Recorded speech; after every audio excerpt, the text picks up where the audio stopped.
Hello and welcome to episode 21 of A Flat Pack History of Sweden, wrapping up the Viking Age as we end this long period of history that we've been examining over the last few episodes. Yes, we've spent the last 10 episodes talking about the Viking Age, and in particular Sweden during the Viking Age, and we could easily have spent another 10 or another 100 or an entire podcast talking about this.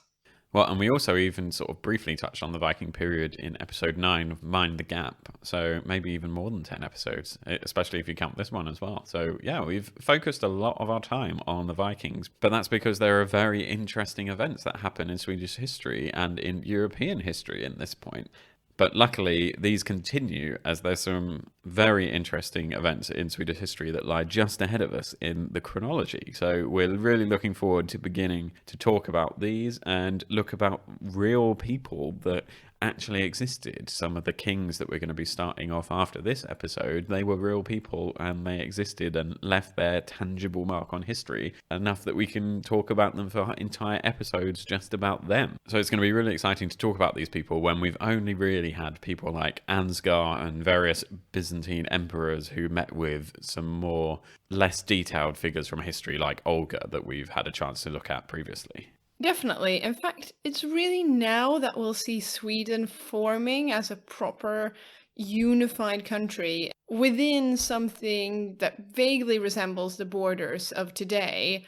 But before we get on with that, we thought it would be good to spend an episode concluding the Viking Age. Because we talked about a lot of different stuff during these past episodes. Whilst we obviously don't give preferential treatment to any period of history, the Viking Age is important in Sweden.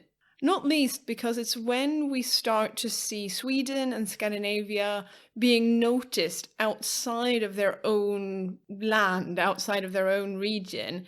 This is no longer just some dark backwater of Europe. This is now an area to be known and reckoned with.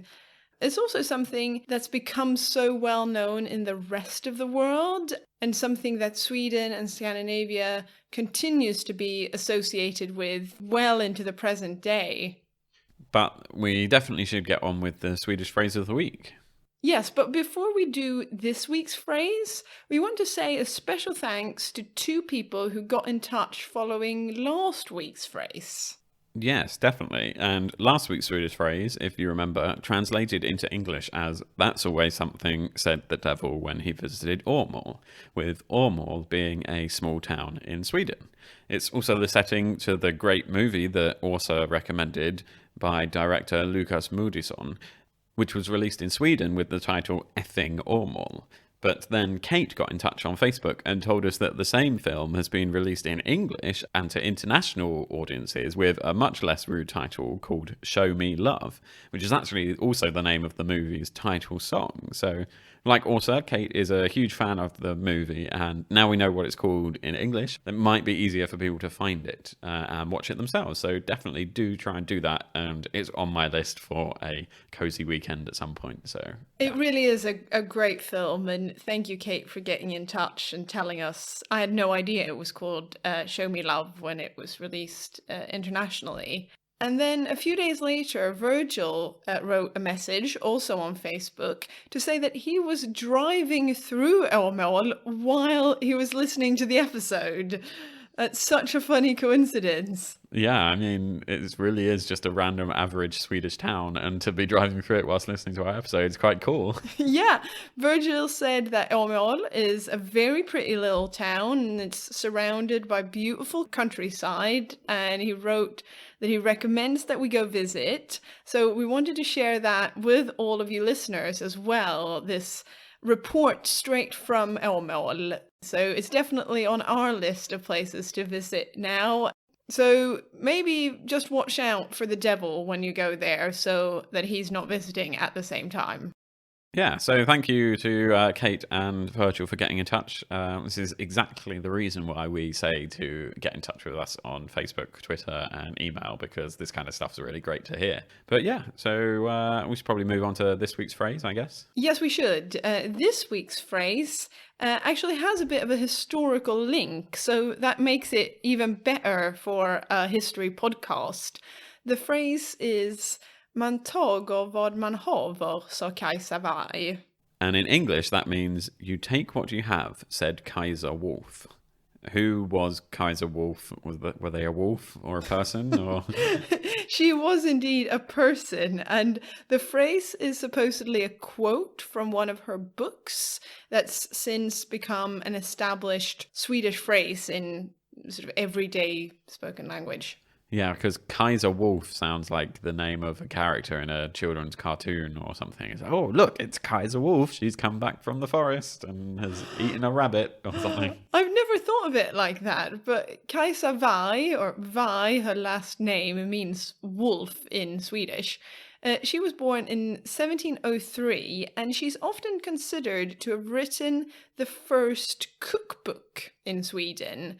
Whether that's the case or not, her book, which was called A Guide to Housekeeping for Young Women, and that was published in 1755, it became very popular. Just meatball recipes. It's 500 pages of meatball recipes. I don't know, I've actually never read this cookbook. But supposedly in it, she wrote man tager vad man haver, you take what you have, in reference to including an ingredient in a meal.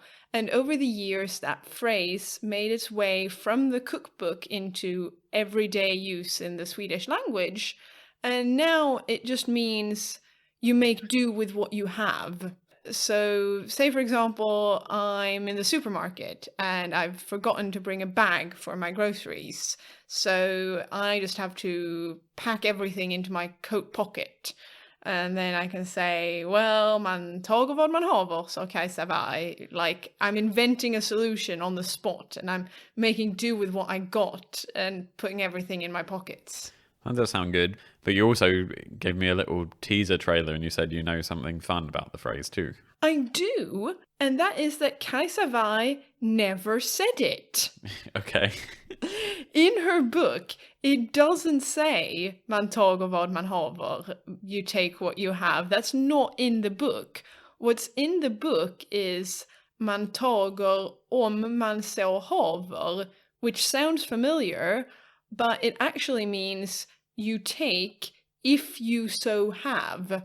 So it'd be like if she's making a cheese and onion sandwich, she says, if you've got cheese, you could have it, but it's not important to the recipe. So she was misinterpreted or over the years, an incorrect version of the quote from her book has made its way into Swedish language and it's now used wrongly, which I think is very funny. Yeah, that is quite odd, but it's funny how the wrong version of something sometimes becomes more famous than the correct one.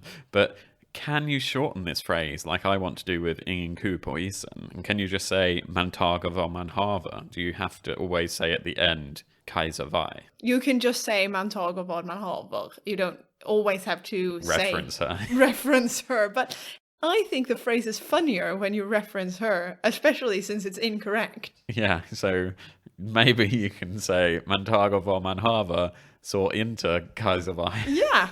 Said Kajsa Warg not? That would be factually correct. I think you should try and introduce that phrase to the Swedish language instead. Yeah, I might say it at work, make people very confused. But thank you, Kajsa Warg. Perhaps we'll come back to your cookbook when we get to the 18th century and do a live cooking episode. Oh man, this tastes disgusting. This 1750s version of meatballs is not very nice. Well, save that idea for 500 episodes time. Yeah, special episode 48, cooking with Kajsa Warg. We should probably get on with wrapping up the Viking Age. Yeah, let's go back to the Vikings. In our first episode about Vikings, episode 10, The Vikings Are Here, we talked about how we define both the Viking period and the word Viking. Here and in subsequent episodes, we clearly saw how important trade and travel was in the Viking period, that this was what got the Vikings, and indeed Sweden as a place, noticed in the rest of the world. It is in this period that we see people from this area emerging on the world stage and really becoming known by people outside of their own geographical area. And they wouldn't have been able to do any of this without any of their amazing boats. Remember when we talked about like the Bronze Age and the Iron Age, about how the boats used to travel around and go and take the amber down south. But these boats have been massively improved on during the Viking times. And that was one of the major reasons for the Viking success, going east and west. Yeah, it really is the Viking longboat that, both in a physical and how important they were, takes the Vikings out into the world.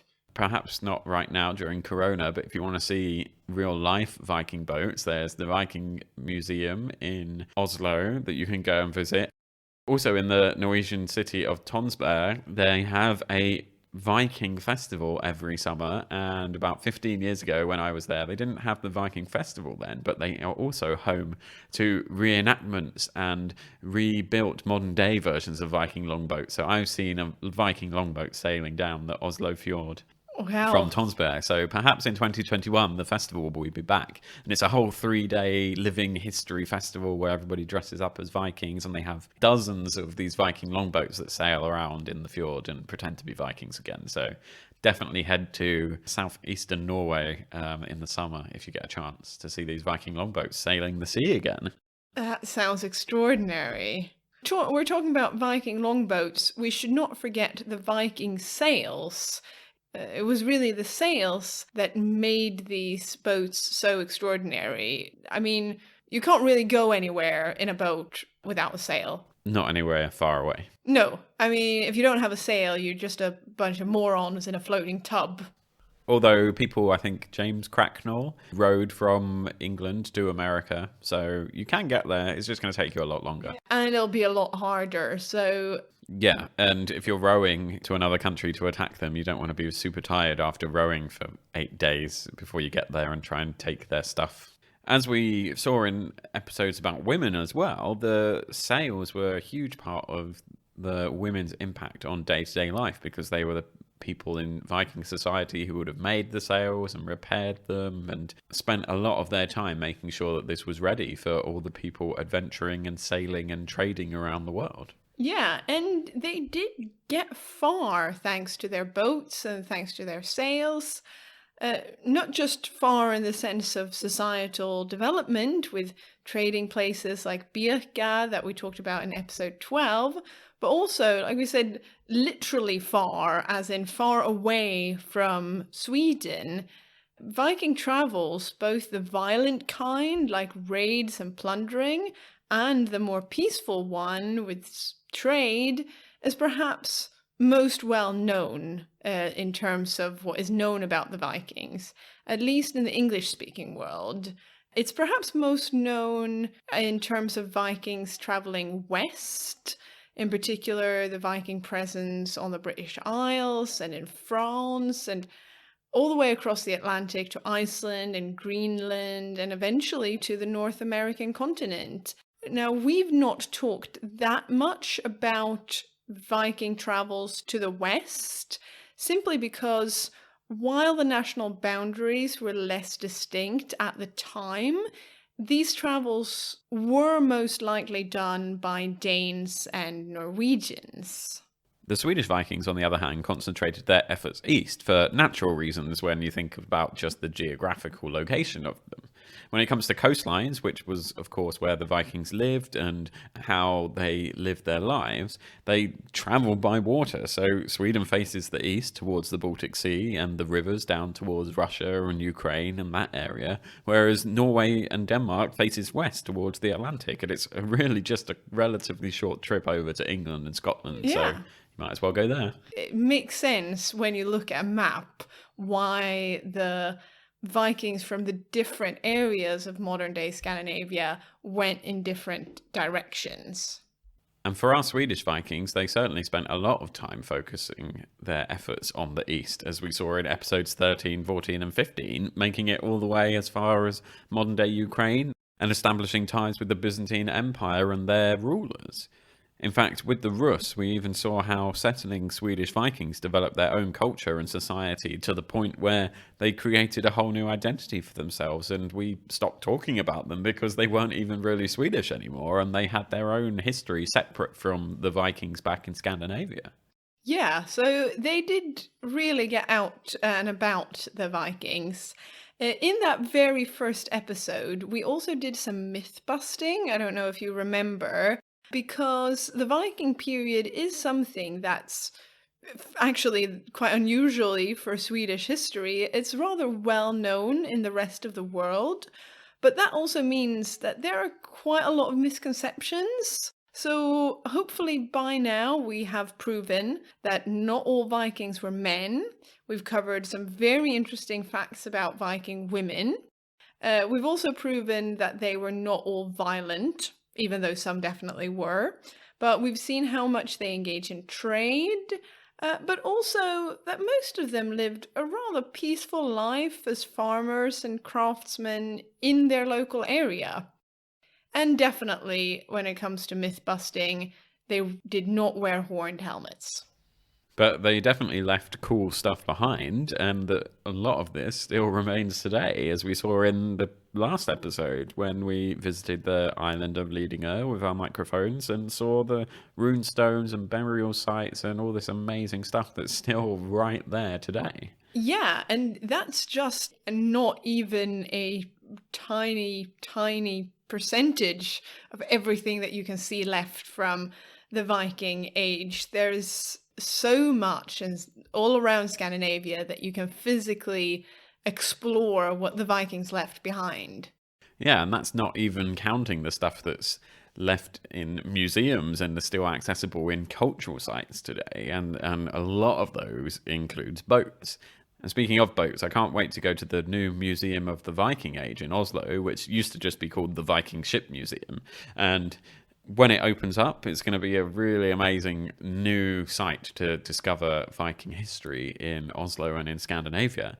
If you want a good Twitter account to follow, do find Dr. Kat Jarman on Twitter. She follows us, and we have a few, we retweet her a lot, and she's got a new book coming out that's going to be really exciting. But she's also going to be the new senior advisor to the museum by the time it opens, and so she's having a lot of impact on how they're going to be telling the history of the Vikings in this amazing new museum to the Viking Age. And as I mentioned, we're really excited because she has a new book due out next year, so we've got to wait quite a while for it, but it's called River Kings, and so it's talking about Vikings from Scandinavia to the east, and lots of work on how the Swedish Vikings would have gone east, hence the name, going down via all the rivers in the east. So this is going to be really great to look forward to, because of course we're always interested in new scholarship that's coming out, and so there's new stuff that we're learning every year. Definitely. Now, one thing that we haven't talked that much about, and that will become relevant as we move into the next period of history, was how society was structured in Sweden during the Viking Age. In episode 11, we talked about what daily life looked like for Swedish Vikings, and when our favorite guy Ansgar came to Sweden in episode 12, we saw what towns and trading places like Birka would have looked like. But it's worth just briefly looking at what Viking society was like on a macro level. How did the Vikings in Sweden structure their lives and their coexistence? What sort of laws did they have, and so on? We haven't really mentioned rules and justice that much so far. Yeah, out of all of the things that we've not talked about in a Swedish context, this is definitely something that we should talk about briefly before we move on to the next period in time. As we've mentioned countless times in this podcast so far, at this point, the southernmost part of Sweden, the county of Skåne, which sticks out right at the very bottom of the southwest of Sweden, is Danish, and some parts of the west coast, particularly the further north you go, was ruled by Norway. This is because Norway and Denmark were a little bit more further developed in a macro societal level. They've had kings established as the dominant ruler of an exact period of land for quite a while at this point, at least with Denmark. And Sweden, as we know, have had sort of, oh, was this king a real king? Did he have control over all of what is now modern day Sweden? Whereas Denmark and Norway have quite fixed borders that is really easy to see on the map. Comparing that to Sweden, we're not even beginning to talk about the top 25% or 50% of the country, which was north of places like Birka, which was mainly home to people like the Sami, which we haven't talked about too much yet on this podcast. A lot of this reason is because a lot of this land isn't inhabited even by the Sami. It's completely uninhabited. But it isn't just the most northerly quarter of Sweden. It's also a lot of the inland area because it's not near the sea and these access to trade. These areas aren't even really inhabited too much during the Viking Age either. No, so when we talk about Sweden, we're really talking about populated areas along the Baltic Sea coast. We're talking about the area around Stockholm, south central area, the areas around the two Great Lakes, Vänern and Vättern, and then the two islands, Öland and Gotland, in the Baltic Sea. And it's not exactly crowded either. It's estimated that around the year 1000 AD, there were about 400,000 people living in Sweden. Now, that's roughly the size of the city of Coventry in the UK. Or Omaha in Nebraska, for those who prefer an American reference. Yeah, or the city of Jijing in the Heilongjiang province, for those who favor a Chinese reference. I don't think we have many Chinese listeners, but we do have a few. And a lot of people prefer a Chinese reference to an American reference. Absolutely. And it's also one last one. It's 4/5 of the current population of Malta. So I think we should. I have a feeling we could go on forever with this. The point is that Sweden is only populated in scattered areas here and there, and even where there are people, there aren't that many. And because Sweden was relatively big, but still sparsely populated, it could be very far between settled areas, which resulted in that local traditions and dialects remained strong, because you just don't have that much contact with other areas. And you still see that today. Certainly in Norway and Sweden, you have communities that have effectively been self-sufficient for so long that their dialect is very far away from what is modern, correct Swedish or Norwegian. But going back to the Viking times, power was also scattered and more regional, especially in Sweden. As we've said, there was no Swedish king as such, but lots of local chiefs and kings who might have had differing levels of power and alliances between each other. These local chiefs and minor kings would fight each other as well. Not always, as there would have been peaceful interactions and trade and alliances and marriages, so on. But it's important to remember because we think of Vikings going off and fighting in other places, but they also fought amongst each other too. And the next few episodes, there's going to be lots of kings and rulers fighting all over Scandinavia. Yeah, they didn't need to seek trouble across the sea. There was plenty of trouble in their own backyards. Power was also to a larger extent based on personal relations. It was power was local and personal, a kind of patron-client relationship rather than a king-subject relationship in a larger context. Viking Age society was a hierarchical society, and there was a great deal of social difference between the higher classes and the lower classes. Powerful chieftains ruled over people in their local areas where they built great halls and were leaders in many different ways in their society, be it in war or even occasionally in a religious sense. Yeah, so whilst the overall political structure was looser, the societal and political structure on the local level was stricter. Below the chieftains, there were independent farmers, but they had less land than the chieftains and were dependent on them, hence this patron-client relationship. These independent farmers lived in a system of communal ownership, meaning that it wasn't an individual that owned a farm or a business, but rather a family. So if you wanted to sell your farm, for example, you had to make sure your whole family agreed to it. So this is a bit like what we were talking back in the Bronze Age and the Stone Age, where everybody owned everything, but more condensed in sort of a family sense rather than the whole village owning everything. And there's another category of people in Viking society that we've only really touched on previously, but haven't really clarified too much about them, and that was the thralls. Indeed, and I think this is an important category to talk about because it shows how really not nice Viking society was. I mean, this fact that it was completely normal to own other people. Yeah, because that's essentially what a thrall was. A thrall isn't exactly synonymous with a slave, but it's pretty similar. It's similar to slavery in the sense that you were owned by another person and forced to do work for your owner. But unlike slavery, there were ways to enter into and leave thraldom, a bit like slavery in ancient Rome. You could sell yourself into slavery as a gladiator and then buy your freedom later. Yeah, I suppose so. I mean, you might be born a thrall because your parents were thralls and you were born, and then you were sort of included in the ownership of your parents. But a person, like Chris was saying about ancient Rome, a person could also become a thrall later in life through several events, actually. It could be a form of punishment, or you were in debt and you couldn't pay, so you had to then go and become a thrall to pay that off. Or you had no other means of supporting yourself. And finally, which was quite common, one way of becoming a thrall was to be kidnapped by Vikings abroad. So taken as a form of prisoner of war and then brought to Sweden and forced to work for them. And I mean, that is awful. Really, really awful. There I am minding my own business in, I don't know, Northern France. yeah, and then one day some, awful men from Sweden come and take me and I'm forced to go back. And I can tell you, it is November right now. It is cold here and very grey and dark. It's sunny today. It is sunny today, but I'm trying to paint this picture of how awful it is to be a thrall. And I'm taken from my home by these horrible Viking people.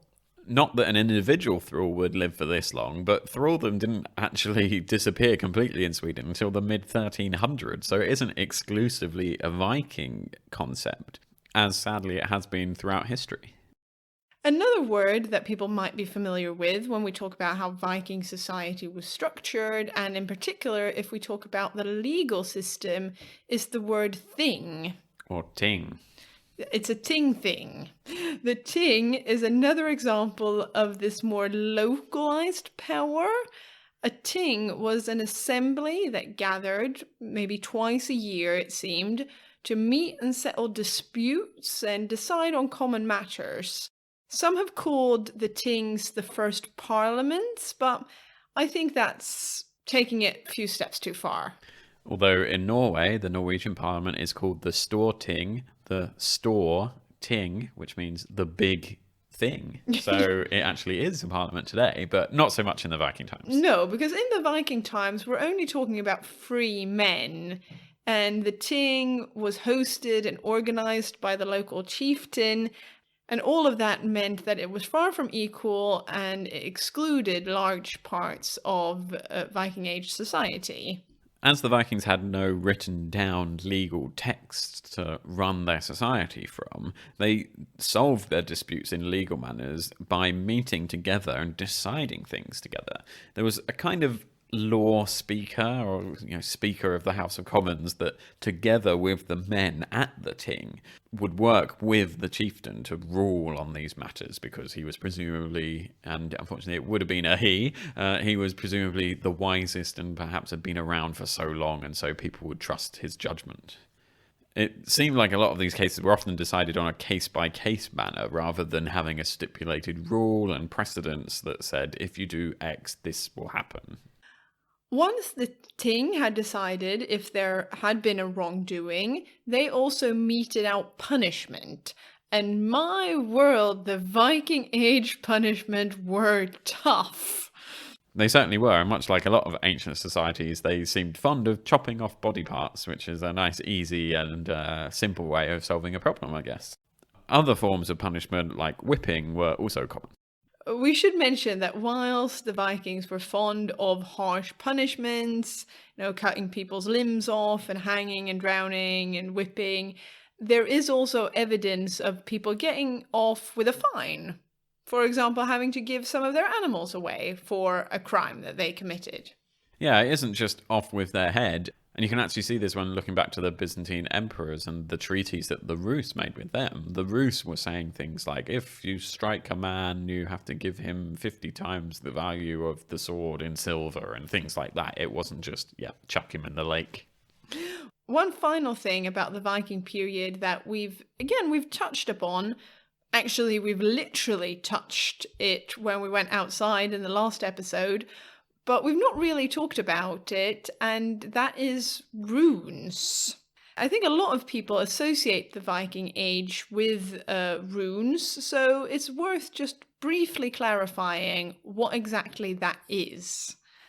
Runes, or runic script, as it's also called, is quite simply an alphabet, just like the Latin alphabet with the ABC and so on that most of us are familiar with, or the Cyrillic alphabet, or other sets of symbols that together form the basis for a written language.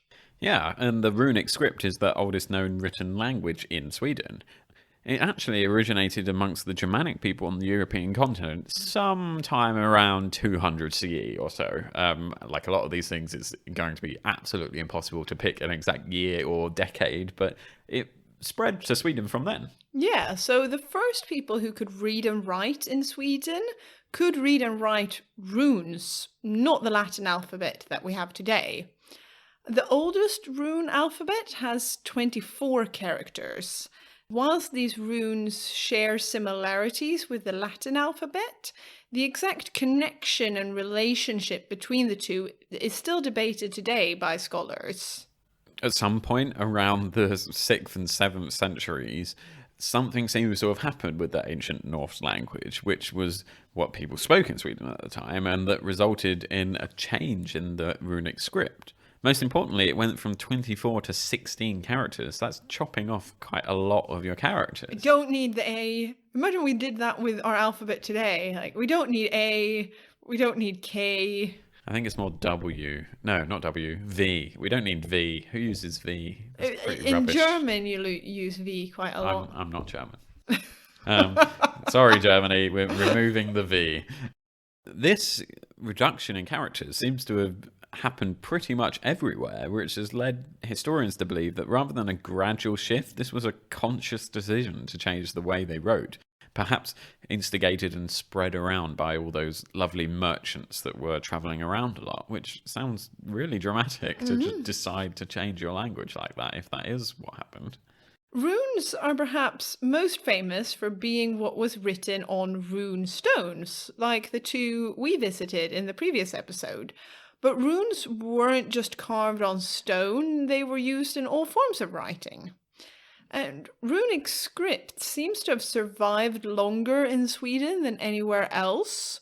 And it's also in Sweden that we find the most rune stones.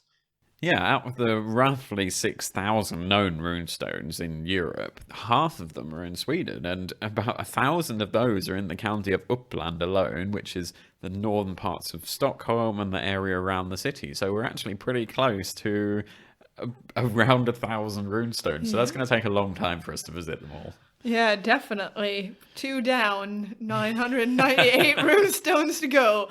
We'll keep posting them on social media as we go. The writing on rune stones is often a testimony to someone who's died, as in the case of the first rune stone we visited. Or they speak of the building of a new bridge, or another change in the transportation system, or they're erected near the site of a ting.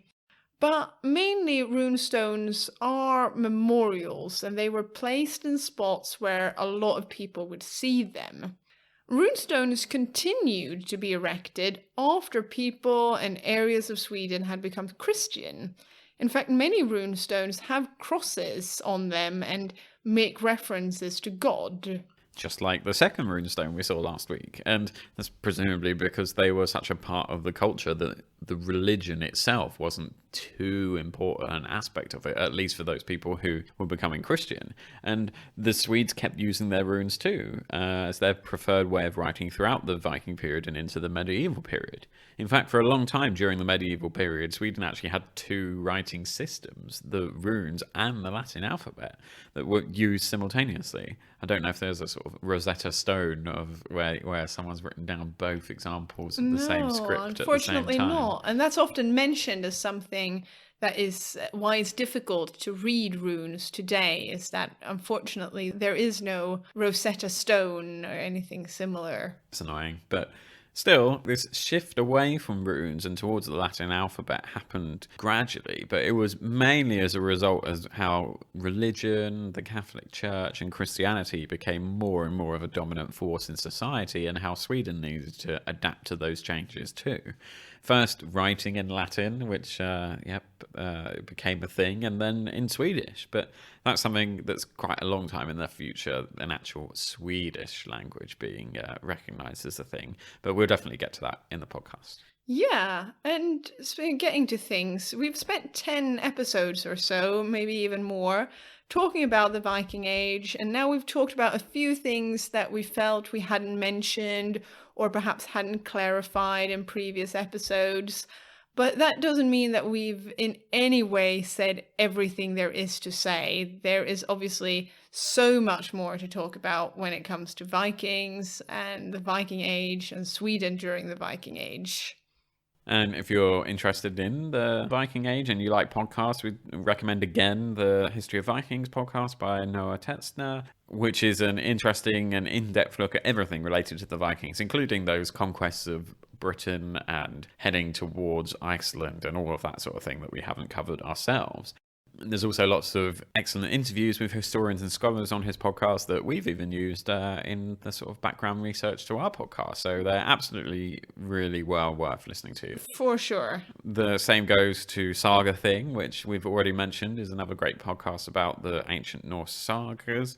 And if you're interested in the sagas as well as the more spiritual aspects of Viking life, like Norse mythology and Viking religion, then the Myths, Legends and Lore podcast is a great place to go to hear more of that too. Yeah, and there are obviously so many books and articles to read about the Viking Age. Just doing these episodes, I feel like we have to buy another bookshelf to fit what we've read. Two books in particular, though, have stood out for me when doing these episodes. And one is Dr. Johanna Friedrichsdottir's book, Valkyrie, The Women of the Viking World, that we've mentioned in our episodes about Viking women. It's an incredibly interesting and quite an easy read as well.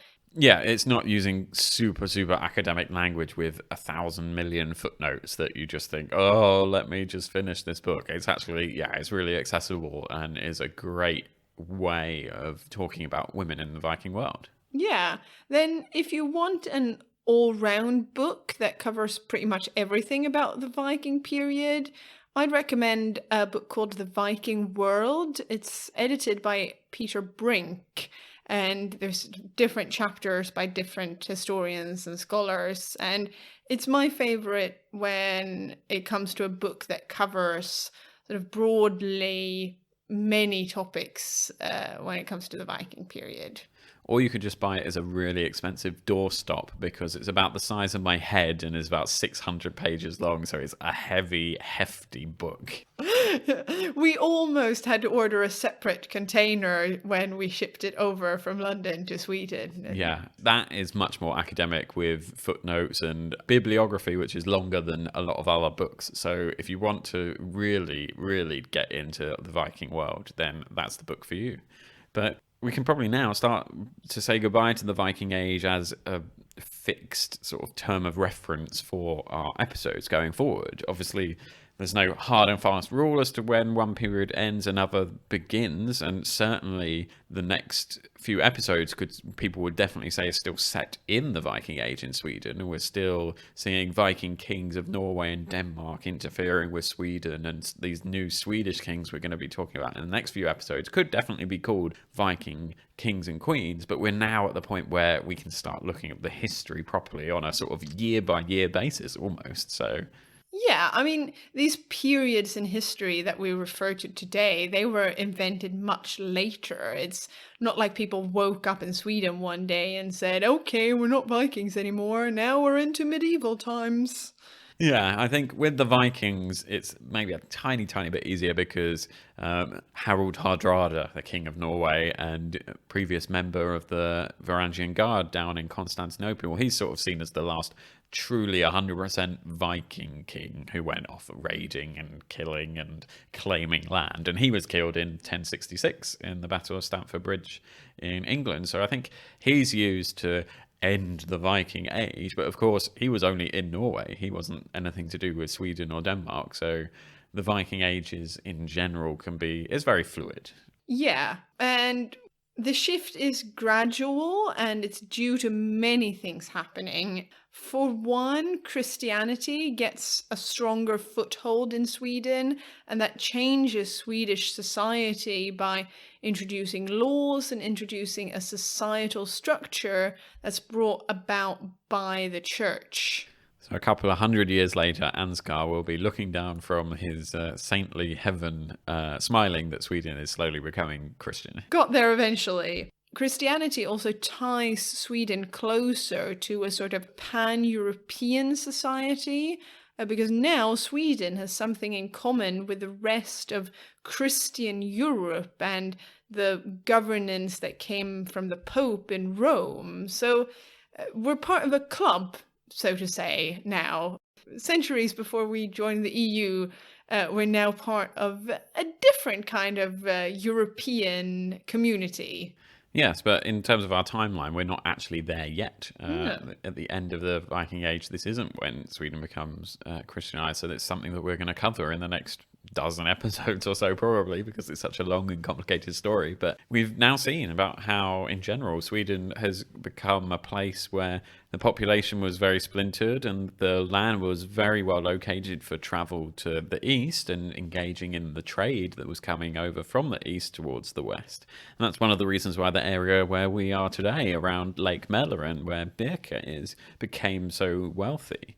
But towards the end of the Viking period, in fact, from the late 900s onwards, we see this trade diminishing, and especially how in certain goods and certain valuable objects like silver from the east, which was coming all the way from the Caliphate in Arabia, was starting to dry up. And this led to a loss in power for some of the Swedish elites and the local chiefs, and internal competition grew. And this set the stage for some of the dramatic events that we're going to be talking about next week and beyond. Yeah, we will see how these local chiefs lose power and power starts to become consolidated in one king.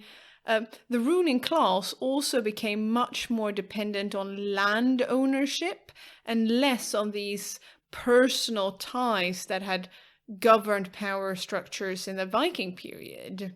This is quite a significant shift in Swedish society and will lead to the emergence of the person that we'll talk about a lot in the next episode, who some people call the first proper Swedish king, Erik Segersäll. We'll meet Erik and talk more about these societal changes and the gradual emergence of a Swedish state in our next episode. But for now, it's probably goodbye to the Vikings. Yeah, it's goodbye Vikings. We're moving along. What will you take with you from the time we've spent looking at the Viking Age?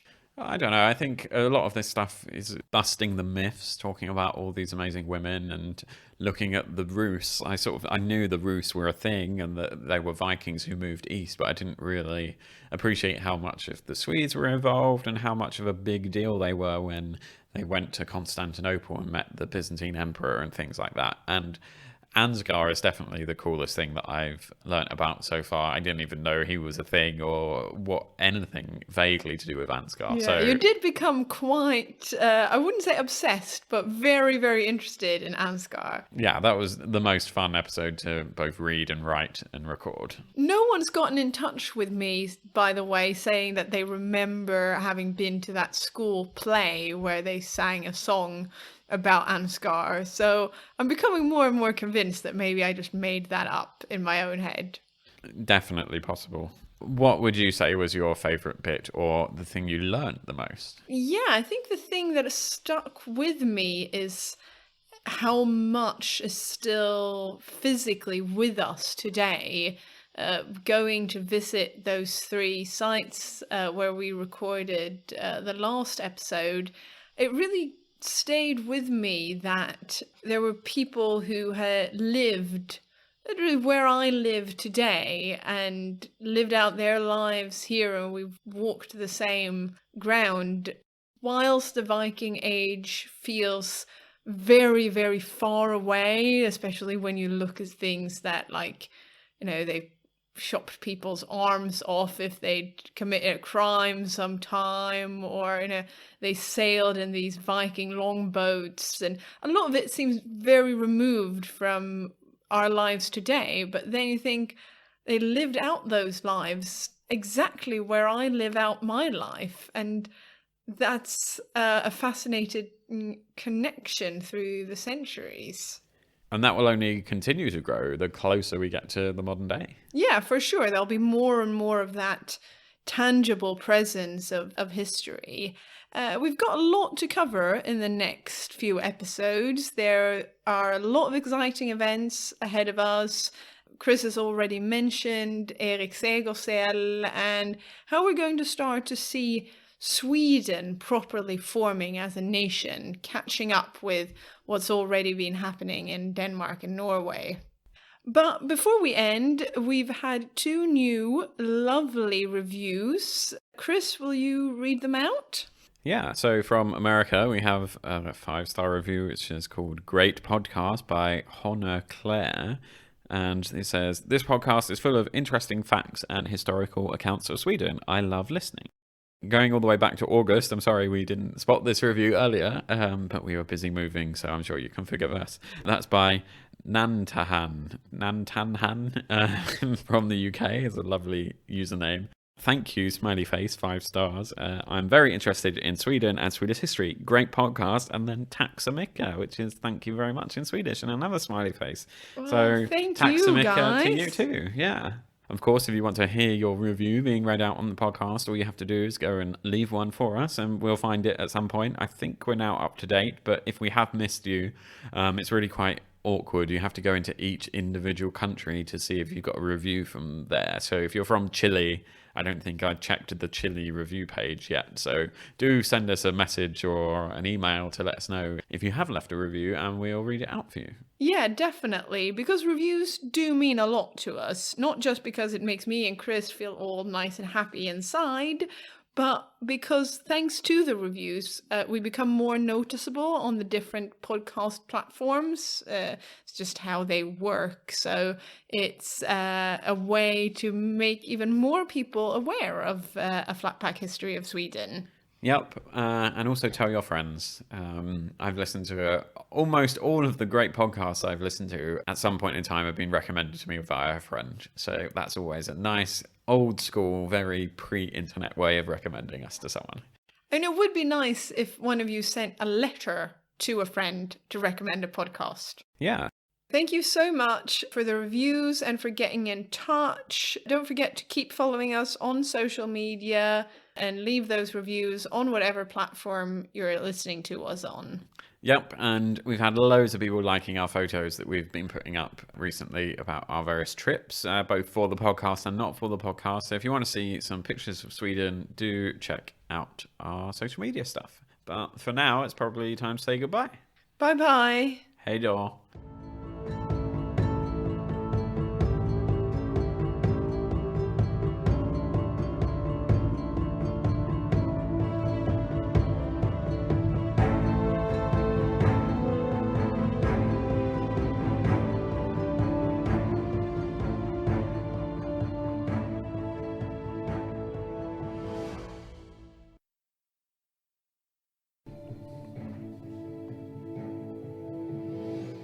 Hello and welcome to episode 21 of A Flat Pack History of Sweden, wrapping up the Iron Age as we approach the end of this long period we've been looking into recently. You said Iron Age. Oh. Oops. That would be very 1880s of you. Hello, Hermione. I was just writing a letter because I've listened to this new podcast. It's a little bit like listening to a show on the wireless. And if you were bored of listening to Mr. Chamberlain talking about his relationship with Herr Hitler, please do listen to A Flat Pack History of Sweden, one of those countries in the north of Scandinavia that is very not worth paying attention to, but they do have great history. So I enclose a link to an app called Podbean. It's such a bad idea to send a link in a letter. No. So what's the point of sending a link on a piece of paper? Well, that's not very nice, is it? This is Archibald signing off from my letter from Sweden, where I live now. Oh, goodbye. Okay. I feel like we're drifting. This is all going at the end of the episode. We're drifting very much away from the topic. Right. So I'm just going to compose Goodbye. myself